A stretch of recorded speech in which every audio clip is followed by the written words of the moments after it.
Assalamualaikum warahmatullahi wabarakatuh. Salam sehat bagi Bapak Ibu guru penggerak. Tergerak, bergerak, menggerakkan. Saya Widya Wulandari, calon guru penggerak angkatan 10 dari Kabupaten Sleman.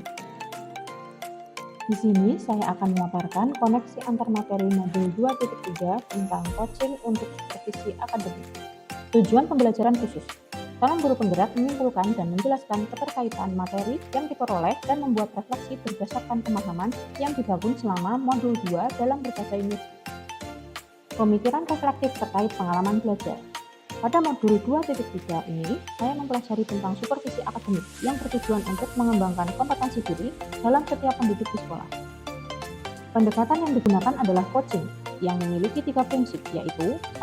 Kemitraan. Posisi coach terhadap coachee-nya adalah mitra di mana setara dalam coaching, tidak ada yang lebih tinggi maupun rendah. Yang kedua, proses kreatif. Ini dilakukan melalui percakapan dengan 2 arah, memicu proses berpikir coachee, memetakan dan menggali situasi coachee untuk menghasilkan ide baru. Dan yang ketiga, memaksimalkan potensi. Memaksimalkan potensi dan memberdayakan rekan sejawat, percakapan perlu diakhiri dengan suatu rencana tindak lanjut yang diputuskan oleh rekan yang dikembangkan.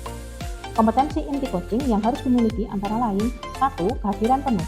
Kemampuan ini untuk bisa hadir utuh saat coaching sehingga tubuh, pikiran, hati selaras saat melakukan percakapan. Yang kedua, mendengarkan aktif. Sebagai pendengar aktif, kemampuan fokus pada apa yang dikatakan oleh lawan bicara dan memahami makna yang tidak terucap. Dan yang ketiga, mengajukan pertanyaan berbobot. Pertanyaan yang mampu menggali informasi lebih dalam dan mengaitkan apa yang sedang dibicarakan oleh coach. Percakapan berbasis coaching menggunakan alur cerita. Tirta diartikan sebagai air dan diharapkan proses coaching mengalir seperti air. Yang pertama, T atau tujuan, untuk merumuskan tujuan yang jelas dan spesifik yang ingin dicapai oleh coachee. Yang kedua, identifikasi. Coachee diajak untuk menggali informasi terkait masalah yang ingin diselesaikan. Yang ketiga, rencana aksi. Coach dan coachee merancang rencana konkret untuk pemecahan masalah. Dan yang keempat, TA, tanggung jawab. Coach dan coachee mengawal eksekusi rencana aksi hingga selesai lalu melakukan refleksi. Terdapat 3 tahapan dalam supervisi akademik, yaitu pra-observasi atau perencanaan, observasi atau pelaksanaan, dan pasca-observasi atau tindak lanjut. Emosi yang saya rasakan terkait pengalaman belajar. Yang pertama, saya merasa cemas sebelum mengetahui isi modul ini karena khawatir tidak mampu memahami dan menerapkannya. Yang kedua, saya merasa senang saat mampu melakukan praktik coaching bersama rekan calon guru penggerak dalam ruang kolaborasi dan demonstrasi kontekstual. Dan yang ketiga, saya merasa tertarik dengan materi ini karena saya dapat belajar menjadi seorang coach di mana berusaha bisa mendengarkan keluh kesah orang lain dan mengaitkan hingga coachee menemukan solusi atas permasalahannya. Selanjutnya, apa yang sudah baik berkaitan dengan keterlibatan diri dalam proses belajar. Saya sudah berkolaborasi dengan rekan calon guru penggerak dalam proses coaching menggunakan alur cerita dan sesuai prinsip coaching dalam ruang kolaborasi dan demonstrasi kontekstual, baik berperan sebagai coach, coachee, maupun observer. Apa yang perlu diperbaiki terkait dengan keterlibatan diri dalam proses belajar? Kemampuan mengajukan pertanyaan berbobot agar dapat menggali informasi dari permasalahan coachee sehingga dapat menemukan solusi atas masalah yang dihadapinya. Lalu, keterkaitan terhadap kompetensi dan kematangan diri pribadi. Materi dalam modul ini sangat berkaitan dengan kompetensi yang harus saya miliki sebagai seorang pendidik dan pemimpin pembelajaran. Dengan mempelajari modul ini, kompetensi saya mulai berkembang, di mana mampu mempraktikkan coaching dengan alur cerita.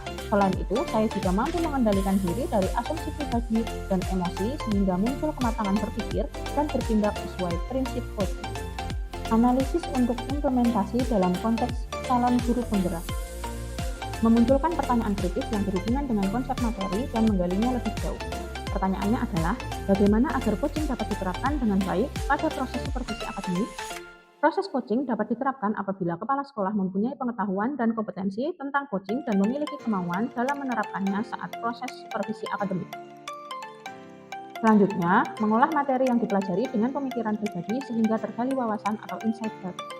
Coaching diperlukan dalam proses supervisi akademik, di mana berpengaruh pada kompetensi kepemimpinan pembelajaran sesuai konsep Ki Hajar Dewantara, yaitu berpihak pada murid sehingga visi sekolah dapat terwujud.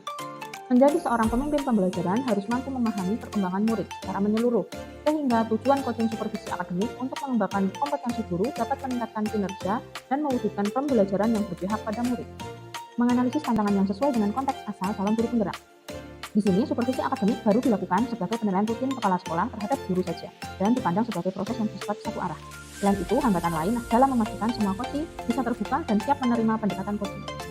memunculkan alternatif solusi terhadap tantangan yang diidentifikasi, yaitu dengan melakukan praktik baik dan diseminasi pemahaman tentang coaching untuk supervisi akademik melalui komunitas belajar sebagai contoh yang dapat dilakukan di sekolah.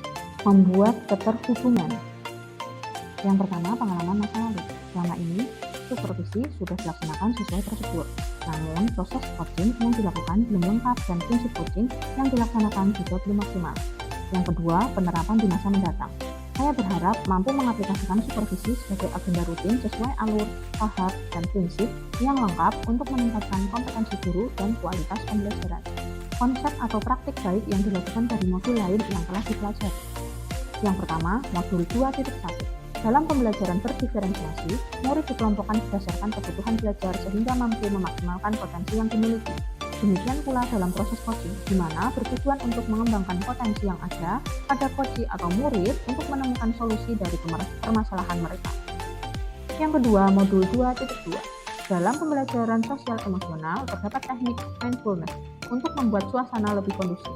Saat coaching, seorang coach harus mampu menerapkan teknik tersebut agar dapat fokus dan terwujudnya kehadiran penuh, sehingga coach mampu menggali potensi serta mengajukan pertanyaan tertutup. Informasi yang didapat dari orang atau sumber lain di luar bahan ajar pendidikan guru penggerak.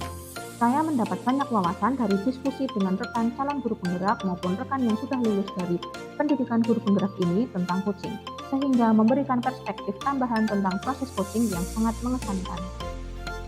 Demikian yang dapat saya sampaikan, semoga bermanfaat bagi Bapak Ibu guru hebat di Indonesia. Mari menjadi guru penggerak yang selalu bergerak, tergerak, dan menggerakkan. CGP Angkatan 10, pantang mengeluh. Wassalamualaikum warahmatullahi wabarakatuh.